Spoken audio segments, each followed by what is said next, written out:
അടുത്തത് നമുക്ക് വരുന്നത് ഒരു ഓർഡർ ബ്ലോക്ക് സോൺ ആണ്. ഓർഡർ ബ്ലോക്ക് സ്കാനറിൽ ആക്ച്വലി നമ്മൾ ട്രാക്ക് ചെയ്യുന്നത് ബുള്ളിഷ് ഓർഡർ ബ്ലോക്കുകളും ബെയറിഷ് ഓർഡർ ബ്ലോക്കുകളുമാണ്. നമുക്ക് അത്തരത്തിൽ ട്രാക്ക് ചെയ്ത് വരുന്ന ഡേറ്റ നമുക്ക് എന്നാണ് ഏത് പ്രൈസിലാണ് ഇത് ട്രിഗർ ആയതെന്നും കറന്റ്ലി ഏത് പ്രൈസിലാണെന്നും ഉള്ള ഡീറ്റെയിൽസ് ഇതിനകത്ത് വരുന്നു. ഓർഡർ ബ്ലോക്ക് എന്ന് പറയുന്നത് വലിയ ഇൻസ്റ്റിറ്റ്യൂഷണൽ ട്രേഡേഴ്സിന്റെ അല്ലെങ്കിൽ കമ്പനിയുടെ ബൈ അല്ലെങ്കിൽ സെൽ സോണുകൾ ട്രാക്ക് ചെയ്യുന്ന ഒരു സ്കാനറാണ്. അത്തരത്തിൽ മനസ്സിലാക്കി വളരെ ഏർലി തന്നെ അത്തരത്തിലുള്ള സ്റ്റോക്കുകൾ മനസ്സിലാക്കി ഒരു ബൈ എൻട്രി എടുക്കുകയും വളരെ സ്ട്രോങ് ആയിട്ടുള്ള ഒരു സെൽ ഏരിയ വരുമ്പോൾ അത്തരത്തിലുള്ള സ്റ്റോക്ക് വിറ്റ് പ്രോഫിറ്റ് എടുക്കുകയും ചെയ്യാൻ പറ്റുന്ന രീതിയിലുള്ള ഒരു സ്കാനറാണിത്. ഈ സ്കാനറിന്റെ കൂടുതൽ ഡീറ്റെയിൽസ് നമുക്ക് ഇതിന്റെ ഓർഡർ ബ്ലോക്കിന്റെ ഈ ഒരു ഗൈഡിൽ വരുന്നതാണ്. ഇത് എങ്ങനെയാണ് ഈ സ്കാനർ എന്നും ഇതിനെക്കുറിച്ച് എങ്ങനെ നമുക്ക് ഉപയോഗിക്കണമെന്നും ഉള്ള ഫുൾ ഡീറ്റെയിൽസ് ഇതിനകത്തുണ്ട്.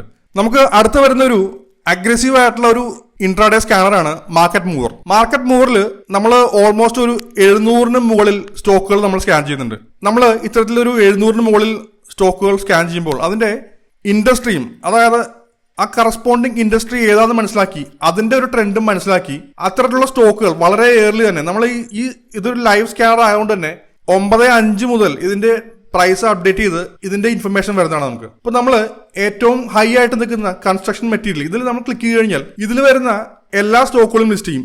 എത്ര ചേഞ്ച് കറന്റ്ലി വന്നു നമുക്ക് ഇവിടെ തന്നെ ക്ലിക്ക് ചെയ്ത് കഴിഞ്ഞാൽ നമുക്ക് അതിന്റെ ചാർട്ട് ഓപ്പൺ ആക്കുകയും ചെയ്യാം.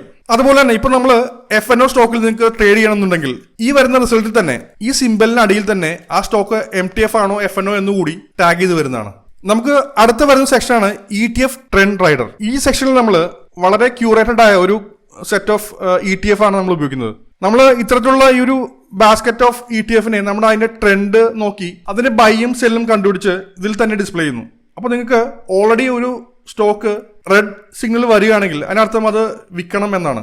അതുപോലെ തന്നെ ഈ റെഡ് മാറി ഗ്രീൻ ആയാൽ അതൊരു ബൈ സോണിലേക്ക് വരികയും നമുക്കത് വാങ്ങിക്കാനുള്ള ഓപ്പർച്യൂണിറ്റിയും വരുന്നതാണ്. ഇതിൽ നമുക്കൊരു ഗൈഡ് ഉണ്ട് ഏത് രീതിയിൽ നമ്മൾ ഇത് ഉപയോഗിക്കണമെന്നും എങ്ങനെയാണ് അതിന്റെ പ്രോഫിറ്റ് ബുക്ക് ചെയ്യേണ്ടെന്നുള്ള ഡീറ്റെയിൽസ്. അടുത്ത സെക്ഷൻ നമുക്ക് ഇൻസൈഡർ ട്രേഡിംഗ് അനലിറ്റിക്സ് ആണ്. ഇത് ഞാൻ മുന്നേ പറയുന്നു ഇൻസൈഡർ ട്രേഡിംഗ് നമുക്ക് കണ്ടുപിടിക്കാൻ പറ്റുന്ന ഒരു ഫിൽറ്റർ. അതിന്റെ കൂടുതൽ ഡീറ്റെയിൽസ് അതിൽ ഈ ഇൻസൈഡർ എന്നാണ് സ്റ്റോക്ക് വാങ്ങിയെന്നുള്ള ഡീറ്റെയിൽസ് ചേർത്ത് വന്നു കഴിഞ്ഞാൽ നമുക്ക് കൂടുതൽ ഡീറ്റെയിൽസ് ചേർത്ത് വരുന്നതാണ്. അത് എത്ര സ്റ്റോക്ക് എത്ര ദിവസമായിട്ട് ഇൻസൈഡേഴ്സ് വാങ്ങി എന്നുള്ള ഡീറ്റെയിൽസ്. അടുത്തൊരു സെക്ഷൻ നമുക്ക് ഇൻഡെക്സ് ട്രെൻഡ് ഡാഷ്ബോർഡ് ആണ്. ഇൻഡെക്സ് ട്രെൻഡ് ഡാഷ്ബോർഡിൽ ഞാൻ മുന്നേ പറഞ്ഞ പോലെ നമുക്ക് ഇൻട്രാഡേ സ്കാനറിലുള്ള ആ സെയിം ഫീച്ചേഴ്സിന്റെ ഒരു കുറച്ചുകൂടി അഡ്വാൻസ്ഡ് വേർഷൻ. ഇതിൽ നമുക്ക് നിഫ്റ്റി 50യും അതുപോലെ ബാങ്ക് നിഫ്റ്റിയും ഒരുപോലെ ട്രാക്ക് ചെയ്യുന്നതാണ്. ഈ രണ്ടിന്റെ മൾട്ടി ടൈം ഫ്രെയിം അനാലിസിസ് നമുക്ക് ചാർട്ട് നോക്കാതെ തന്നെ ഈ ഒരു സ്ക്രീൻ ഓപ്പൺ ചെയ്ത് വെച്ചാൽ ഈസിലി നമുക്ക് ഇൻട്രാഡേ ട്രെൻഡ് എന്താണെന്ന് മനസ്സിലാക്കാനും അല്ലെങ്കിൽ ഒരു സ്വിംഗ് എടുക്കണമെങ്കിൽ ഒരു ലോങ് ടൈം ഫ്രെയിമിൽ ഉള്ള ട്രെൻഡ് എന്താണെന്ന് ഈസി ആയിട്ട് മനസ്സിലാക്കാം നമുക്ക്.